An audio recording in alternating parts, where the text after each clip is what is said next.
శ్లోకం 15 అర్జున ఉవాచ పశ్యామి దేవాంస్తవ దేవదేహే సర్వాంస్తదా భూతవిశేషసంఘాన్ బ్రహ్మాణమీశం కమలాసనస్థం ఋషీంశ్చ సర్వానురగాంశ్చ దివ్యాన్.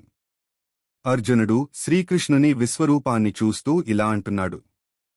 ఓ దేవా!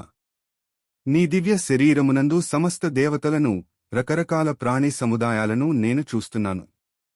పద్మముపై ఆసీనుడైన బ్రహ్మదేవుని, మహాశివుని, మహర్షులందరినీ మరియు దివ్యమైన సర్పాలను కూడా నీలోనే దర్శిస్తున్నాను.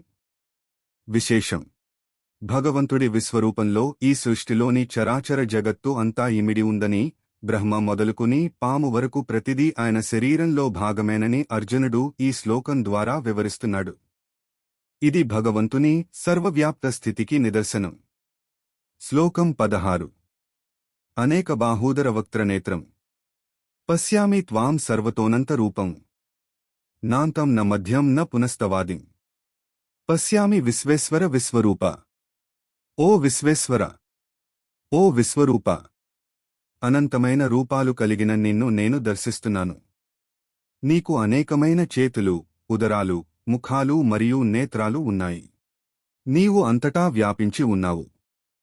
నీ రూపానికి మొదలు, ఆది, మధ్యము మరియు చివర, అంతము అనేవి ఎక్కడా నాకు కనిపించడం లేదు.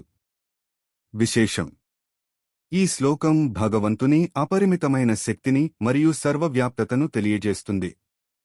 సాధారణ మానవ దృష్టికి ఆది, అంతం లేని వస్తువును ఊహించడం కష్టం, కాని అర్జునుడు దివ్యదృష్టితో కాలానికి, దిశలకు అతీతమైన పరమాత్మ తత్వాన్ని ఈ రూపంలో చూశాడు.